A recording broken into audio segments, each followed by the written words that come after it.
بسم اللہ الرحمن الرحیم۔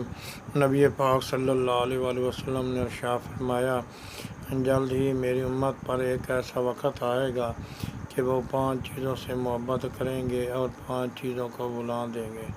دنیا کی محبت ہوگی اور آخرت کو بھول جائیں گے، یعنی دنیا کے لیے بھاگیں گے اور آخرت کے لیے محنت نہیں کریں گے۔ مال سے محبت کریں گے، محاسبہ کو بھول جائیں گے، یعنی مال کمانے کی فکر ہوگی اور یہ فکر نہیں ہوگی کہ مال حلال ہے یا حرام ہے۔ مخلوق سے محبت کریں گے اور خالق کو بھول جائیں گے، یعنی اللہ تبارک و تعالیٰ کی رضا کی خاطر عمل نہیں کریں گے، مخلوق کو راضی کرنے کے لیے وہ عمل کرتے رہیں گے۔ یہ وہ وقت ہوگا جب لوگ گناہوں سے محبت کریں گے اور توبہ کو بھول جائیں گے، اور محلات سے پیار کریں گے، یعنی محلات زیادہ سے زیادہ بنائیں گے اور اپنی قبر کو بھول جائیں گے۔ اللہ تعالیٰ ہمیں آخرت کی تیاری کی توفیق نصیب فرمائے۔